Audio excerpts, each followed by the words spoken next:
Bismillahirrahmanirrahim. Assalamualaikum warahmatullahi wabarakatuh. Alhamdulillahi hamdan katsira tayyiban mubarakan fih kama yuhibbu rabbuna wa yarda. Asyhadu an la ilaha illallah wahdahu la syarika lah wa asyhadu anna Muhammadan abduhu wa rasuluh sallallahu alaihi wa ala alihi wa sahbihi wa sallam. Ayyuhal ikhwatal kiram rahimani wa rahimakumullah. Kita akan melanjutkan pembacaan kitab kita Sittah Mawadhi' Minas Sirah. Kita akan menyebutkan pada hari yang berbahagia ini poin yang kelima. Qala al-muallif rahimahullah al-mawdu' al-khamis qissatul hijrah wa fiha minal qawaid wal ibra ma la ya'rifuha aktsaru man qara'aha. Disebutkan oleh Syekh rahimahullah taala poin yang keenam tentang kisah hijrah, dan di dalamnya terdapat qawaid, kemudian pelajaran yang tidak diketahui kebanyakan oleh orang-orang yang membacanya. Sebagaimana kita ketahui bersama bahwasanya hijrah disebutkan oleh para ulama makna secara bahasa adalah tark, yaitu meninggalkan. Dan hijrah itu ada beberapa macam. Yang pertama adalah hijrah tempat. Seorang muslim dia itu meninggalkan negara kafir yang dia itu tidak mampu menampakkan syiar di negara tersebut. Dalam keadaan seperti ini, wajib bagi kaum muslimin untuk mereka meninggalkan negeri tersebut, kemudian berpindah ke negeri kaum muslimin ataukah ke negeri yang di sana mampu dia menampakkan syiar dari syiar Islam. Dan telah kita ketahui bersama bahwasanya para sahabat Nabi SAW dahulu mereka di Mekah melakukan hijrah ke Madinah, dikarenakan pada saatnya kaum musyrikin sudah semakin menjadi-jadi di dalam menganiaya kaum muslimin dan menghimpit dari kaum muslimin. Rasulullah SAW pada saat tersebut beliau memerintahkan para sahabatnya untuk berhijrah dari Mekah menuju Madinah.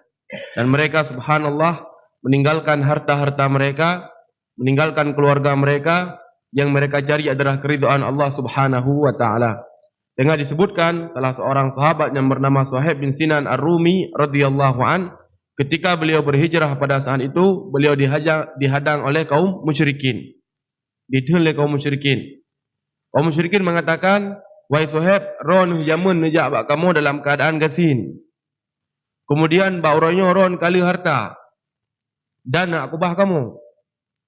Maka pada saat itu Suhaib bin Sinan Ar-Rumi beliau mengatakan, "Apakah jika aku kabarkan kepada kalian tentang hartaku, kalian akan memberikan izin kepadaku untuk berhijrah?" Dikala kaum musyrikin Quraisy pada saatnya, "Nyo." Kemudian beliau mengkhabarkan harta yang beliau miliki, na bak sinyo, kemudian na bak sinyo dan na bak sinyo. Kemudian beliau pun diberitahukan oleh kaum musyrikin untuk berangkat ke Alhamdulillah. Sehingga beliau pun berangkat dalam keadaan harta ditinggalkan di Mekah, kemudian yang dicari adalah keridhaan Allah Subhanahu wa taala. Sehingga seorang muslim jika mereka tidak mampu untuk menampakkan syiar Islam di negeri tersebut, maka wajib bagi mereka untuk berhijrah. Para ulama mereka menyebutkan seorang muslim yang dia itu tinggal di negeri kafir ada beberapa keadaan. Ada beberapa keadaan. Keadaan yang pertama, dia tinggal di negeri kafir, kemudian dia mampu untuk berhijrah, dan orang tersebut dia tidak mampu untuk menampakkan syiar Islam. Terkadang di sebagian negara dah sembahyang mentang, atau ada puasa mentang, kai drop persoalan penyerah. Jadi tidak mampu untuk kita menampakkan syiar Islam padanya. Maka dalam keadaan seperti itu, para ulama menyebutkan wajib bagi orang tersebut untuk berhijrah. Karena memang pun ada mainan agama-agama ada-ada. Kemudian yang kedua, seorang muslim yang dia itu tinggal di negeri kafir. Orang itu tidak mampu untuk menampakkan syiar Islam. Gazan memang hanibi, tokah gusalah hanibi. Namun orang tersebut tidak memiliki kemampuan. Apakah karena sudah tua ataukah ditawan? Dalam keadaan seperti ini, orang tersebut diberikan uzur. Diberikan uzur oleh Allah Subhanahu wa taala karena memang hanya mampu untuk melakukan hijrah. Kemudian yang ketiga, orang tersebut tinggal di negeri kafir, dan negeri kafir sebagaimana kita ketahui adalah negeri yang syiar kafir lebih lir daripada syiar Islam kan. Yang dikena nangro kafir. Adapun nangro Islam iaitu nangro yang lir daripada syiar Islam. Lagi nangro tayo ikut nangro Islam. Tak azan hana hitam, tak salat hana hitam, tak puasa hana hitam. Jadinya ikut pu nangro Islam. Jadi yang ketiga, ada orang yang dia itu tinggal di negeri kafir, kemudian dia mampu untuk menampakkan syiar Islam. Dan dia memiliki kemampuan untuk berhijrah. Orang seperti ini disebutkan oleh para ulama, sunnah bagi dia untuk berhijrah. Sunnah bagi dia untuk berhijrah. Hana mencapai wajib. Yang pun benda wajib. Tidak mampu untuk kita tampakkan agama. Kemudian dia ada kemampuan, makanya wajib. Namun orang ini mampu dia itu untuk menampakkan daripada syiar. Dan kaum muslimin pina sayangkan. Maka dalam keadaan seperti ini, orang itu hukumnya sunnah untuk berhijrah. Kemudian yang keempat, orang itu tinggal di negeri kafir. Kemudian dia itu berdakwah di sana. Dan banyak orang kafir yang dia itu masuk Islam. Maka dalam keadaan seperti ini, orang tersebut boleh untuk tinggal di negeri tersebut. Tujuan jih untuk berdakwah. Dan subhanallah, kita baca Iban ini lah sabuh nangro yang nangro dia adalah penduduk daripada orang kafir rata-rata haji. Namun naik dan dai-dai Islam yang mengajak awak haji kepada Islam, sehingga Inggris salah sabuh haji adalah nangro ini le daripada orang-orang yang sama Islam. Sehingga waktu sembahyang Raya Borsa disebutkan ratusan ribu kaum muslimin yang salat Idul Adha. Jadi adalah nangro kafir, namun karena orang-orang ini yang mengajak kepada Islam, keadaan seperti ini diperbolehkan bagi dia untuk tinggal di negeri tersebut. Ini yang pertama. Ini adalah hijrah tempat. Dan yang diinginkan di sini adalah hijrah tempat yang disebutkan oleh Syekh tentang bagaimana kisah Nabi SAW bersama dengan kaum muslimin. Mereka berpindah dari Mekah menuju Madinah. Kemudian yang kedua adalah hijrah al-amal. Seorang dia itu meninggalkan daripada perbuatan maksiat. Dan ini sebagaimana disebutkan oleh Nabi SAW, wal muhajiru man hajara man nahallahu anhu. Adapun orang-orang yang dia itu berhijrah, yaitu mereka yang meninggalkan perkara-perkara yang dibenci oleh Allah Subhanahu wa taala. Dia meninggalkan perkara yang Allah benci karena Allah.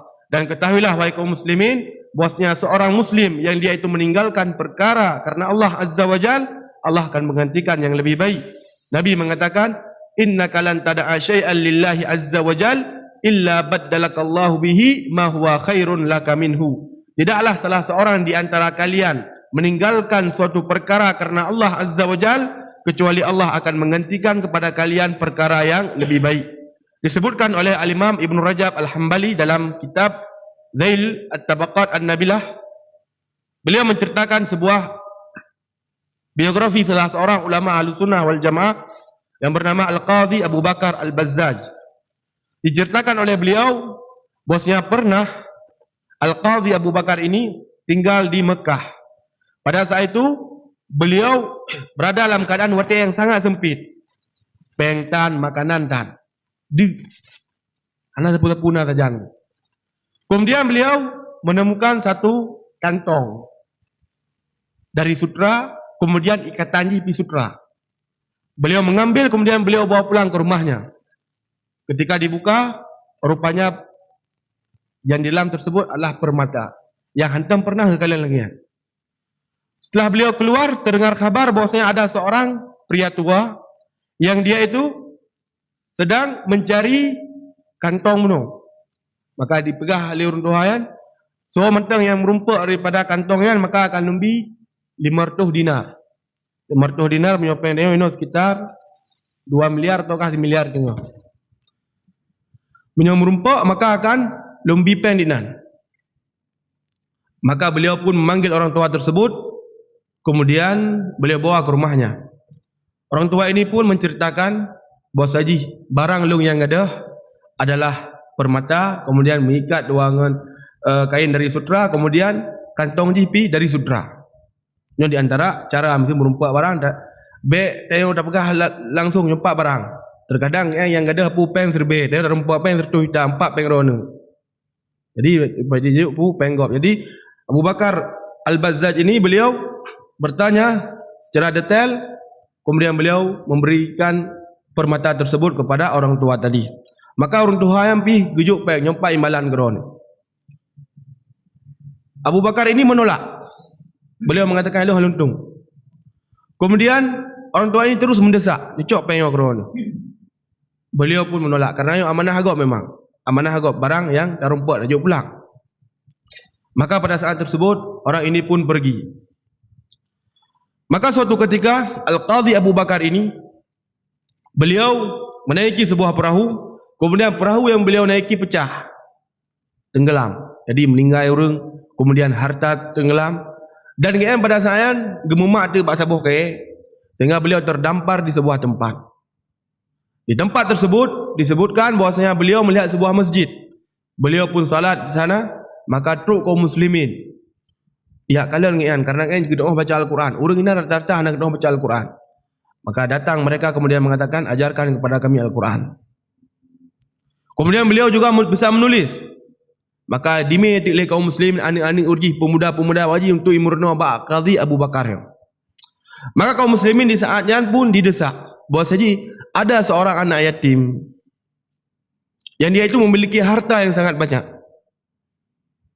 Maukah engkau menikahi wanita tersebut? Pertama, Al-Qadhi Abu Bakar beliau menolak. Halo. Namun terus didesak sehingga beliau pun akhirnya ingin melamar wanita tersebut. Ketika wanita itu dibawa ke hadapan beliau, beliau pun fokus pandangan bak permata. Kemudian dikelih orang kampung nan, wahai Syekh, ron kan lukai yatimnya. Yang ron kalian permatayan kan wajah orinangan. Pada saat tersebut, Al-Qadhi Abu Bakar beliau menceritakan bahwasanya dahulu aku menemukan permata ini di Mekah. Maka pada saat itu warga di kampungnya kan subhanallah bertakbir, ada yang bertahlil. Yang puji lengan orang-orang ni. Maka disebutkan bahwasanya bapa nama ayah yang memiliki daripada kalung ini. Dahulu ketika dia pulang dari Mekah, dia pernah mengatakan kepada kami bahwasanya saya belum pernah menemukan seorang muslim sejati kecuali orang yang menemukan kalung ini. Kemudian beliau berdoa kepada Allah, ya Allah, dekatkanlah dia denganku agar aku bisa menikahkan putriku dengannya. Maka pada saat itu dinikahkanlah Al-Qadhi Abu Bakar ini dengan putri orang yang gada peng penuh, gada mutiara penuh. Dengan disebutkan oleh Al-Qadhi Abu Bakar radhiyallahu taala anhu bahwasanya aku menikah dengan wanita tersebut dan dikaruniai 2 anak. Beliau meninggal orindongan, kemudian anak yang meninggal 2 roh. Sehingga kalung muno gwarisi lagi kan.